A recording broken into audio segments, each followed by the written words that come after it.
introduction, and I kind of feel like the pressure's on following Lynn because she's just told me all of the things I'm supposed to be doing so that you remember what I say when we walk out the door. So I'm hoping I've got a bit of a map for you today, or I'm giving you a model, or just giving you some tips to walk out and be able to understand the millennials in your workplace. Now, I feel like today, every time someone mentions the word millennials, someone kind of looks at me and does these ones. Like, that's you. It's like, yeah, that's me. Yeah, that's what I'm talking about. And we've been talking about millennials for a long time. This isn't a new topic. We've had Michael McQueen, we've had Peter Sheehan already come out and talk about millennials. So why is it still something that's on everyone's lips? I've done my research today. Just sitting in this room alone, we've got 60 businesses represented. And in total, the reach of those businesses has close to 700,000 staff underneath them. So our sphere of influence is huge. Now, statistically speaking, within 4 years, half of those are going to be millennials. So we're talking about an influence of 350,000 young people. We're not just talking about a handful here, we're talking about a lot of millennials. And that's why it's important. That's why I wanted to get up today and share a little bit about, well, what makes us tick? What are we looking for when it comes to work? Because this is an important topic. Now, I need to preface and say, something that I'm not going to do today is stand up and say, we're the best. We're awesome, we're, the most driven, and we're the most easy to deal with people in your workplaces, because I've read so much, and even I lose a little bit of faith in millennials. I'm not going to tell you that we're easy, but what I am going to do is give you some honest insight and some honest data and some honest analysis about why do we engage with work and how do we engage with work, and how can you apply that in your workplaces to get the most out of your young people, to get some magic happening. We're going to start off with a profile. So when I use the word millennial, you know who I'm talking about, because we all know that that in itself is a bit of a debatable topic. According to Twitter, a millennial is any young person you don't like. It's pretty easy. And all the ones you do like, you can just call them young adults or something.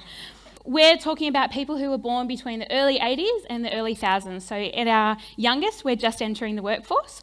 We're, first job at a cafe, at Macca's, pouring beers in the bar. And at our oldest, we're already managers. We're already kind of in that middle management type zone. We're tech natives. So I was 1 when the internet was open for public use, and I was 6 when Google was founded. So I can hand on heart say that I don't remember life without the internet, which is mind-boggling for some. Our Prime Minister was John Howard for the majority of our lives, so if we seem a bit apathetic about politics, you know why. Some of the big events that were on the news while we were growing up was 9/11, the Boxing Day tsunami, the Bali bombings and the global financial crisis. So we've actually grown up in quite a tumultuous time where there's a lot of fear-mongering happening within the media. And just to give you a bit of insight into who was big on the billboards while we were growing up, we've got Mariah Carey, Janet Jackson, Britney Spears, NSYNC and the Backstreet Boys. Now, I wanted to make one more point in the profile piece here, and it was around our education. So, as you can see up on the slide, 79% of us hold a bachelor's degree, me included. And it's a really stark difference compared to the 69% of Gen Xers and the 62% of baby boomers. I hope that illustrates the competition of the job market currently. It doesn't set us apart to have a degree anymore, so we're having to search longer and harder to get into the job market. I was just telling a group before when we came in, when I was looking for a job, I found that if I took my date of birth off my resume, I would get a call back quicker than if I left it on. And I think that's really indicative of the way that sometimes millennials can kind of be shoeboxed by their age. So what's the big problem with millennials? Because for Darren and Ali to get my email and go, yeah, actually, that's a good topic, there's got to be some sort of challenge attached to millennials. And I'm sure that if I did a poll, I'm sure that I would have 300 different problems appear. But the one that I want to tackle today is actually around this idea of loyalty, because it's the one that I hear most often talked about, and it's the one that I see the most articles being written about, in all our business publications. Businesses are out there saying, we just can't get these young people to stay. They come and they're gone before we can even blink an eye. And the funny thing is, data actually shows that as well. 2 in 3 of us don't expect to be in our current jobs in 4 years' time. So there's obviously something that's happening on both ends for us to be looking for more from work. So today when I'm talking about these 3 Ps, which I promise I'll reveal all in due time, I want you to link them back to this idea of this is the problem that we're tackling is loyalty, and how do we get young people to stay? So here is my answer for you. It's the 3 Ps: purpose, people, and progression.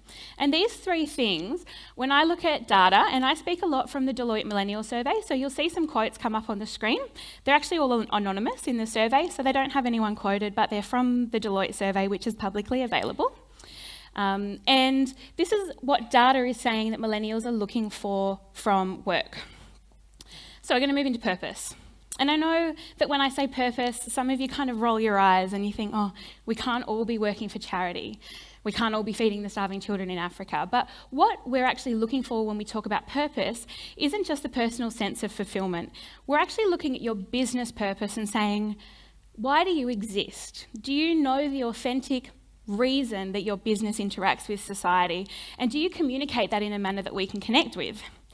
Because the thing is, millennials are less impressed by the sheer scale of a business. We're actually not all that impressed with this business has a really big presence in the marketplace, or they've got a one particular product that's outselling everyone else. If you don't know the authentic reason, and if we can't find the authentic reason that your business and your product exists, we've got nothing to connect with. And that's the kind of purpose that we're talking about.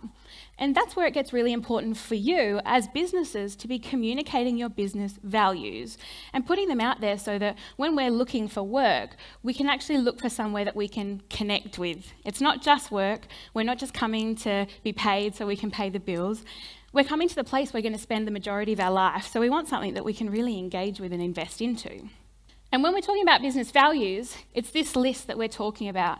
So it's product, service and quality, employee satisfaction, customer satisfaction, turnover, reputation and longevity. They're the 6 things that this survey has identified as being what we would consider a business value. Now, the thing that I find really interesting about this list is that if you look at what it touches on, it actually kind of touches all areas of the business. We're actually looking at your business as a whole.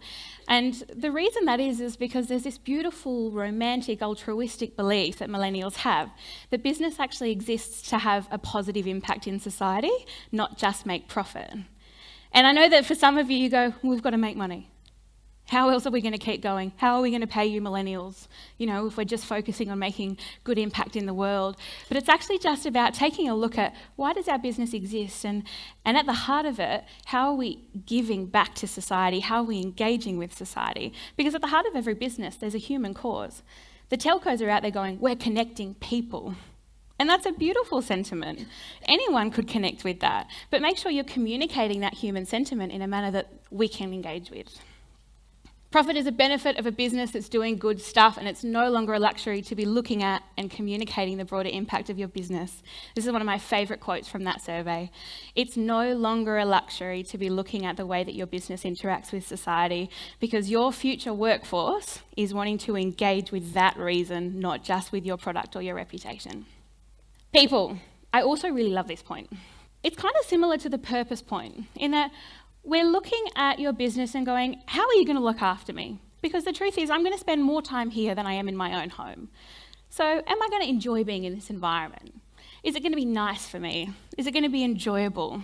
Millennials actually judge the performance of a business on what it does and how it treats its people. And that's not just reserved for the staff either. Because there's a really cool stat from that survey that actually says 56% of millennials have looked at businesses and identified businesses that they just will never work for because we don't align with that business or the way that it treats people. And I'm a clear example of that. I'll never work for Nike because of the sweatshop thing. And some of you kind of roll your eyes and go, well, how else are we supposed to get cool shoes? And I get that. That's your prerogative. But my prerogative is I couldn't work for a business that does that. And that's why we need to be looking at how is your business engaging with people, not just on the inside, but on the outside.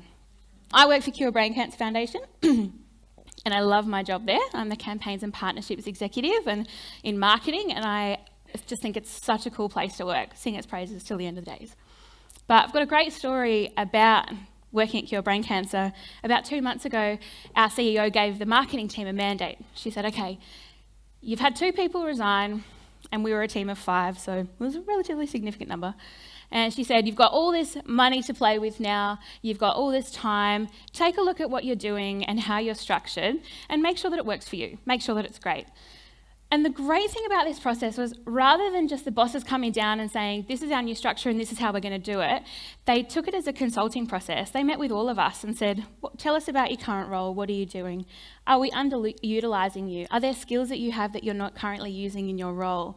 And together, we landed on a structure that actually really used our people well, that looked at the skills that we had in the room and said, yeah, let's put her in a role that maybe doesn't make sense from a map point of view or a pathway point of view, but makes sense from a human point of view because they've got these great skills.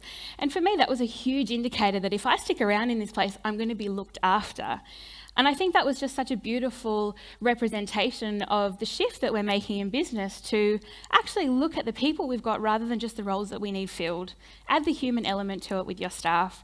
There's actually really other simple things that millennials are looking for. Good work-life balance, progression opportunities, flexibility, sense of meaning, and again, that impact on society.